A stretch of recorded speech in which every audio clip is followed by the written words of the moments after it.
Greensky Bluegrass, welcome. Paul Hoffman, welcome. Thanks, Nick. Yeah, first time here. You guys have been doing great.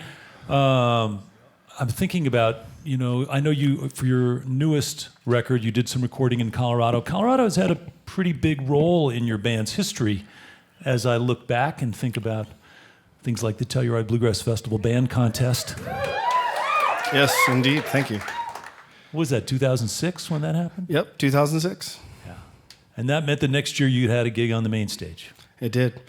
And then your live record came out shortly after that, and That now same year, 07, I believe, yeah. and now Red Rocks. And you play at Red Rocks. How about that? That's wild. Thank you for reaffirming that. Sometimes I'm like, did that really happen? Yeah. Well, let's go back a little bit. Let's talk about Kalamazoo, Michigan.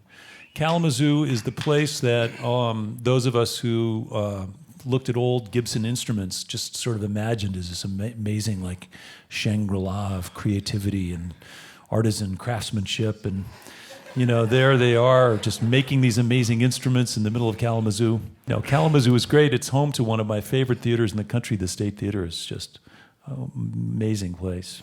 It's gorgeous. We just played there this past weekend. Yeah. And they've renovated a lot in the last 10 years. It's restored to the historic, all the lights and statues and stuff. Looks great. I have to mention this just while we're on this little sidetrack that I created. The State Theater is one of those places where you go inside and it feels like the walls and everything is decorated as if you're outdoors in an old Italian little village with windows and shades and curtains. It really feels like you're outside in this plaza, little piazza somewhere in this old Italian village, and they project clouds and stars on the ceiling. And it was all done in the 20s for silent movies, and it was the most incredible. It was basically as close as those people were going to get to psychedelics. Yeah.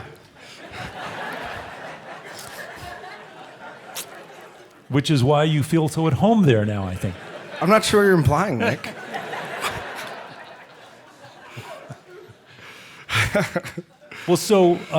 Well, let me just ask you a little more about the formation of the band. So this was back in like 2000 or something. You guys got together. Three of you got together. Mm-hmm. Around what? Just you knew each other? You went to school together? Dave and Michael Arlen Bont, were playing at an open mic as a duo, and I went there as a new mandolin player. I think I'd owned a mandolin for 3 months. And after their open mic set, I was like, hey, dudes, I want to play with you. And they're like... They told me to listen to Bill Monroe. Yeah. I said, who's that? And then Dave gave me like a rounder recording artist collection with a bunch of great stuff on it. You might have been on there. Maybe so. Yeah. And I went home and studied and came back just as crappy of a mandolin player, but we've been friends ever since. Yeah. And so as a trio, did you start getting some gigs? Well, they started giving us free beer to play the open mic night. I think that's kind of like makes it a gig, right? That's launched many a career. But don't tell people that. They'll know. They'll know our secret. They'll know how inexpensive musicians can be. But I'm just curious about. I mentioned some bands earlier when I was introducing you guys that were influences, and I listed like the Grateful Dead or Newgrass Revival and Ralph Stanley and other bands. But what were some of the influences that you brought to that trio? Since you didn't know about Bill Monroe, what were you listening to? Well, that Jerry Garcia, like that David Grisman Garcia door into bluegrass, many of us found it, was how I found it. Someone exposed me to Grisman. I went to a concert and saw him at a festival. I wasn't even really familiar with what a mandolin was. And I thought, that looks fun. Maybe I'll get one of those. And that was just like a couple months before I met these guys. The serendipity of timing worked out real well for that. But I'd seen a lot of Fish concerts, and come from that side of rock and roll. And the Beatles were a big influence for me because of my mother growing up. And, when I got a guitar and started learning how to play, I started learning how to play Beatles songs. Yeah. Which are surprisingly complex.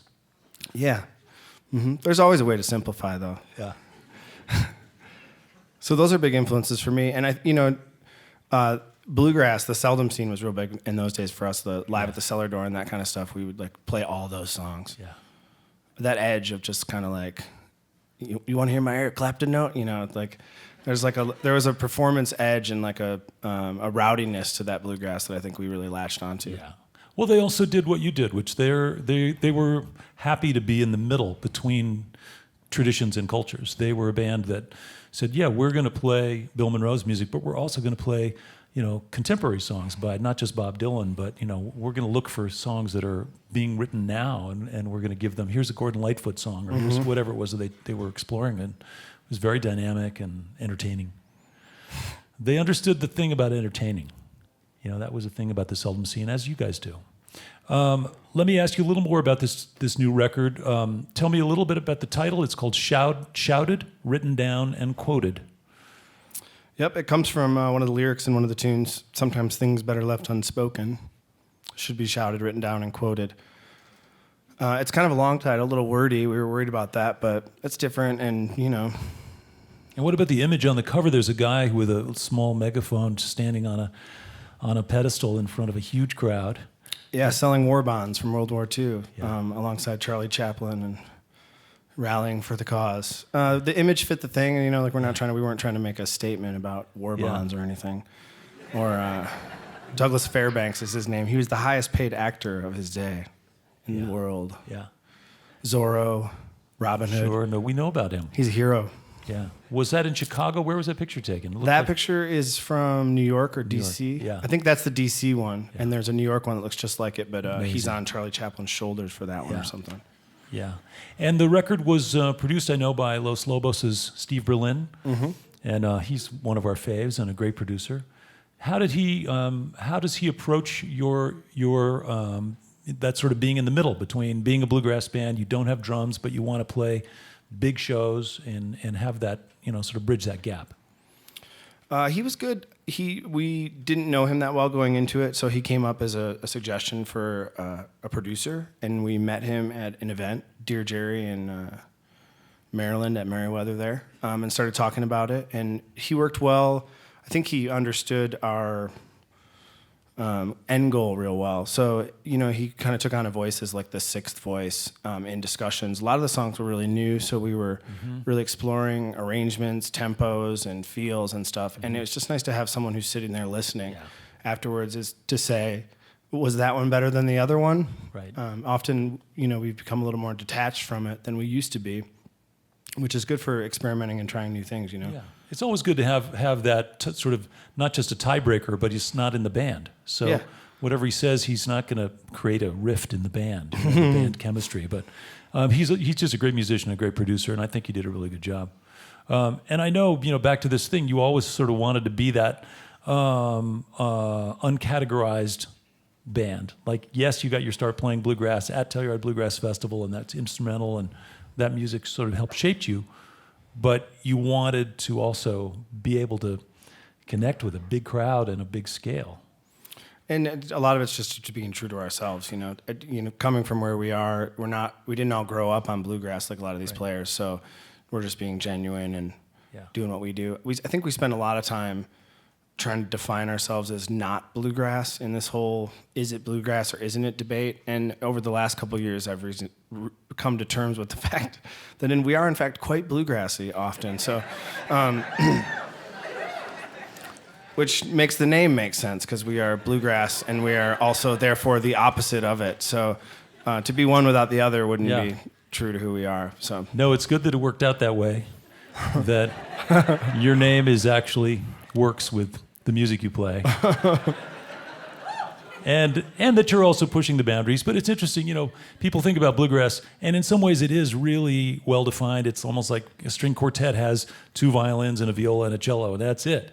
There's no trombone in string quartet. Well, people say that same stuff about bluegrass. Well, there's no this other stuff in bluegrass. But in reality, Bill Monroe was a real pioneer who listened to and appreciated blues as much as he appreciated old Appalachian fiddle tunes.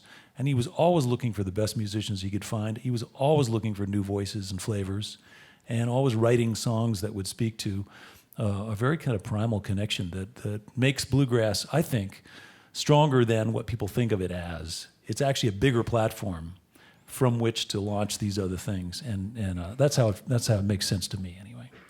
Oh, I'm with you. Well, listen, I appreciate the fact that, as I mentioned before, you guys are used to playing big rooms, big production, big light show. The light show has become a major part of the experience for people going to your shows. Yeah, performance. You mentioned the entertainment thing a minute ago, and it's a big part of it. When we make records, we're making music. When we put on a show, we're creating a performance. Hopefully the music's the best it can be, but it's about the experience. It's about the people that come together. It's about what you see, what you hear, how far you traveled, what you did before, what you do after. This whole thing's wrapped into it, and it's all real important to us as a package for this experience that we're lucky enough to kind of curate for people. Yeah. Do your fans have a name that they call themselves? I don't know, do they? They call themselves Camp Greensky. I don't know where they got that idea. No idea. Okay. I'll do my research. I'll figure it out later. Meanwhile, it is kind of remarkable, the trajectory you're on and the opportunity you're having now to just play to so many people in some big rooms, and again, no drums. So it's predominantly bluegrass instrumentation, and you don't have a drummer.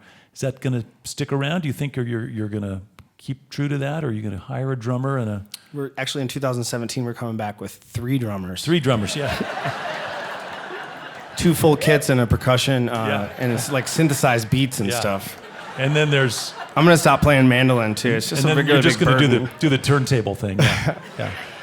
No, we're not anti-drums. We're not seeking a drummer, but I'm the snare drummer. What would I do? Exactly. You got that. You got it. Again, I think it's remarkable, and it's annoying because we never achieved that level of success in Hot Rise, but we tried hard, and someday, if we're lucky, we'll get a light show.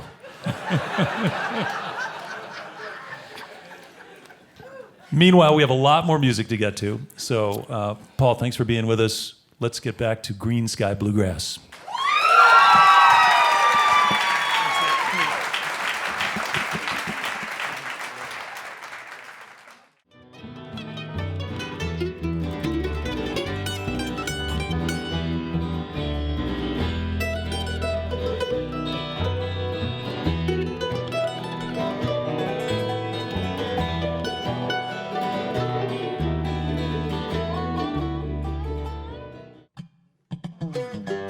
Hi, this is Nick Forster from eTown. If you want to stay up to date with all the performances, interviews, and behind-the-scenes footage, click the subscribe button. Thanks.